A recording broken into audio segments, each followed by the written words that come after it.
सकते हैं कि जिस देश की पॉपुलेशन 1.25 बिलियन हो, दुनिया की नजरों में ये एक मार्केट भी है, लेकिन एट द सेम टाइम हम एक ऐसे देश हैं जिसके पास 800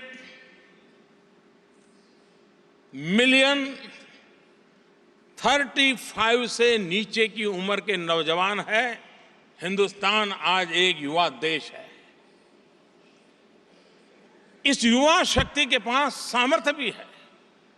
भारत के युवा की टैलेंट, इस बात से आप भली भांति समझ सकते हैं कि दुनिया के अनेक देशों ने मार्स पर जाने के लिए प्रयोग किए। कोई 5 प्रयोग के बाद सफल हुआ, कोई 10 प्रयोग के बाद सफल हुआ, कोई 20 प्रयोग के बाद सफल हुआ। हिंदुस्तान अकेला देश ऐसा है जो पहले ही ट्रायल में मार्स पर पहुंचने में सफल हुआ।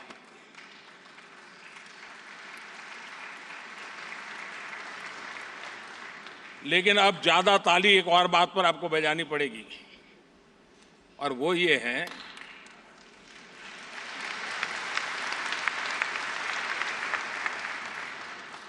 है कि हॉलीवुड की जो फिल्म बनाने का खर्चा होता है, उससे भी कम खर्चे में हम मार्स पर पहुंच पाए हैं। ये मेरे देश के युवा की टैलेंट है।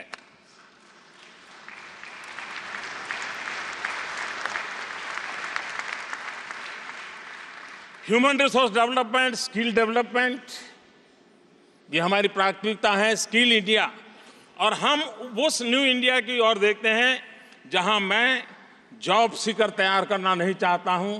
मैं ऐसी पीढ़ी तैयार करना चाहता हूं जो जॉब क्रिएटर हो। मैं ऐसे नौजवानों की फोर्स तैयार करना चाहता हूं जो दुनिया की जो रिक्वायरमेंट है, उस रिक्वायरमेंट को पूर्ण करने वाले सामर्थ्य के साथ मेरे देश के नौजवान उस प्रकार से उनका डेवलप। और मैं इसलिए विश्व के स्किल डेवलपमेंट क्षेत्र में काम करने वाले देखना है तो हिंदुस्तान में है। 5000 साल पुरानी नगर रचना किसी को देखना है, प्लान अर्बन डेवलपमेंट देखना है तो हिंदुस्तान में है। विश्व की पुरातन संस्कृति को जानना समझना है तो हिंदुस्तान में है। और हम टूरिज्म को बढ़ावा देना चाहते हैं, हॉस्पिटैलिटी इंडस्ट्री को बढ़ावा देना चाहते हैं, सर्विस सेक्टर के लिए हम इसको बढ़ावा देना चाहते हो। और जब मैं रशिया की धरती पर हूं, तब बॉलीवुड रशिया के घर घर में फेमस है। राज कपूर को तो शायद रशिया में कोई ऐसा नहीं होगा, नई पीढ़ी का भी ऐसा नहीं होगा जो भारत की बॉलीवुड की फिल्मों को नहीं जानता होगा। हमारी रीजनल फिल्में भी इतनी ताकतवर है, और उसके लिए भी एक प्रकार से सर्विस सेक्टर का बहुत बड़ा स्कोप मेरे देश के अंदर है। हम मैन्युफैक्चरिंग के क्षेत्र में काम कर रहे हैं। तब भारत की अपनी एक विशेषता रही है, भारत की अपनी एक सांस्कृतिक विरासत रही है। और भारत की सांस्कृतिक विरासत ये है, हम ये हमारा कन्विक्शन है।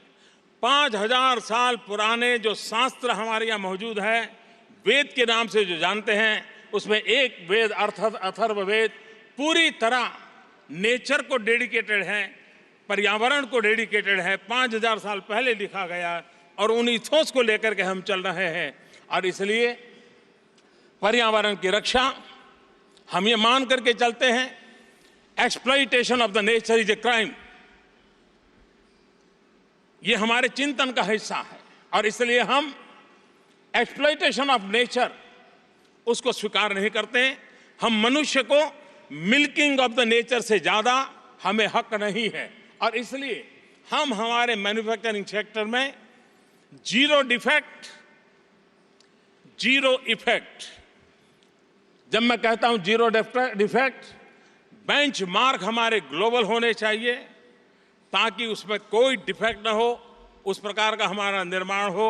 और जीरो इफेक्ट मैं कहता हूं, हमारी मैन्युफैक्चरिंग की कोई भी प्रक्रिया ऐसी ना हो जो एनवायरनमेंट पर इफेक्ट करती हो, एनवायरनमेंट का प्रोटेक्शन होता हो।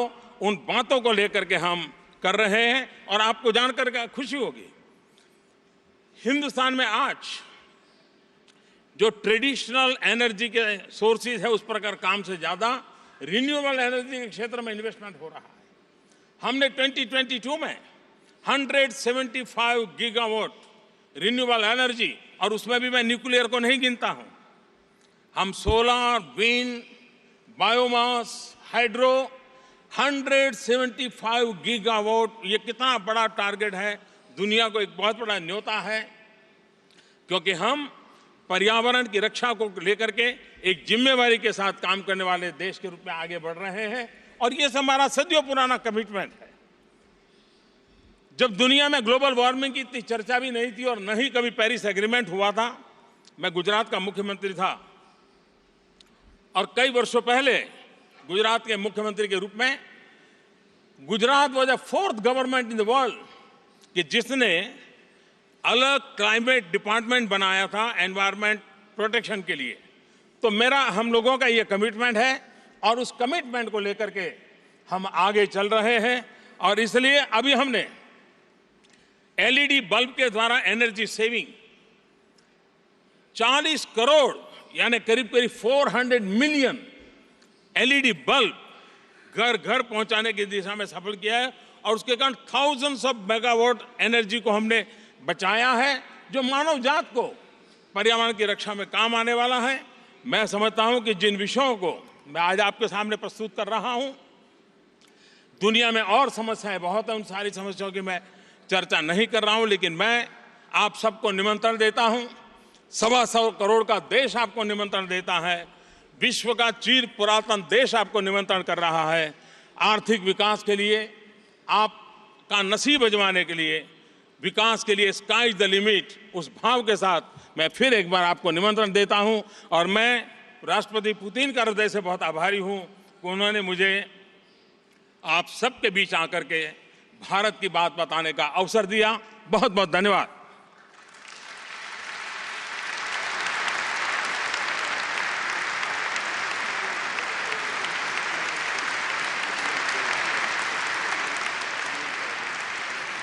Mr. Prime Minister, thank you so much.